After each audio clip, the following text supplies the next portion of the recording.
आज है 22 जनवरी 2026 और आज के हिसाब से मार्केट काफ़ी अच्छा परफॉर्म करता हुआ नज़र आ रहा है। इसके पीछे कुछ इंपॉर्टेंट आर्टिकल्स हैं, ग्लोबल न्यूज़ है, एक बार उसको समझ लेते हैं और ओवरऑल जानते हैं कि भाई अब आगे क्या होने वाला है। गार्डियन के इस आर्टिकल में डोनाल्ड ट्रंप और ग्रीनलैंड के बीच चल रहा जो डिस्प्यूट है, उसके बारे में एक नया मोड़ आया है, उसको लेकर डिटेल में डिस्कशन की गई है। ये आर्टिकल जो गार्डियन का है मैं आपको दिखाना चाहूँगा, ये पब्लिश किया गया था 22 जनवरी 2026 यानी कि आज ही। और इस आर्टिकल में बहुत कुछ हमें क्लियर होता हुआ नज़र आ रहा है और इस आर्टिकल की हेल्प से आप ये भी जान पाएंगे कि अब आगे क्या होने वाला है।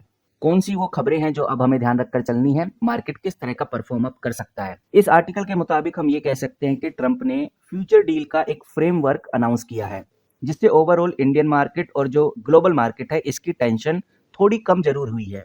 अब ट्रंप ने यहाँ पर क्या अनाउंस किया ये समझना बहुत जरूरी है और ये चीज हमें बहुत क्लियर नजर आती है। ट्रंप ने वर्ल्ड इकोनॉमिक फोरम में अपनी स्पीच के बाद सोशल मीडिया पर कुछ अनाउंस किया।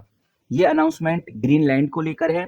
इस अनाउंसमेंट में बताया गया है कि एक फ्रेमवर्क ऑफ फ्यूचर डील तैयार हो गई है। उन्होंने जो पहले मिलिट्री इन्वेंशन यानी फौजी कार्रवाई की जो धमकी दी थी उसको अब पीछे हटा लिया है। और सबसे बड़ी बात, ट्रंप ने यूरोप के जो 8 कंट्रीज थी, 8 देश थे, उनके ऊपर जो टैरिफ लगाने की धमकी दी थी उसको वापस ले लिया है। उन्होंने इस बात को सीएनबीसी पर कंसेप्ट ऑफ डील कहा है। तो यहाँ पर आर्टिकल के हिसाब से साफ नजर आता है कि अमेरिका को ग्रीनलैंड के उन हिस्सों पर जहां पुराने अधिकार पहले से ही थे, जहां उनके मिलिट्री बेस पहले से ही थे, उनको वापस लिया जाएगा। अमेरिका को ग्रीनलैंड में जो रेयर अर्थ मिनरल्स हैं जिनका यूज चिप बैटरीज के लिए काफी जरूरी है, उनको निकालने की जो इजाजत है वो भी मिल सकती है आगे चलकर। वो भी अब अमेरिका को डेनमार्क से बार बार पूछने की भी जरूरत नहीं है रेयर अर्थ को एक्सट्रैक्ट करने के लिए। लेकिन यहाँ पर कुछ कॉन्फ्लिक्ट जरूर हैं जो हमें ध्यान रखकर चलने चाहिए। जैसे डेनमार्क और ग्रीनलैंड के जो नेटन्स हैं, उन्होंने इस प्रूफ को या इस डील को मानने से अभी मना किया है। उनका कहना है कि ये सिर्फ दो लोग यानी ट्रंप और नेटो के जो चीफ हैं उनके बीच ये बातचीत हुई है और असली डील ग्रीनलैंड के बिना नहीं हो सकती। उन्होंने इसे एक तरह का ब्लैकमेलिंग भी कहा है। और यहाँ पर नेटो के चीफ ने भी ये बात बोला है कि अभी बहुत काम बाकी है, ये सिर्फ एक शुरुआत है। तो ओवरऑल हम ये कह सकते हैं कि कल मार्केट ट्रंप की धमकियों से थोड़ा डरा हुआ था, लेकिन अब ये फ्रेमवर्क नया आया है, नो टैरिफ की जो बात की गई है, इससे ग्लोबल मार्केट थोड़ा रिकवर होता हुआ नजर आया है।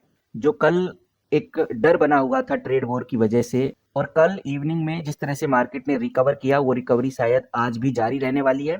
आईटी और जो मेटल कंपनीज हैं वो इस टैरिफ की अपडेट को ध्यान में रखते हुए आज हमें तेजी पकड़ते हुए नजर आएंगे, जिसके अंदर टीसीएस इन्फोसिस के अंदर भी आपको आज हल्की सी सही लेकिन तेजी जरूर देखने को मिलेगी। आप इधर देख सकते हैं ये टीसीएस है।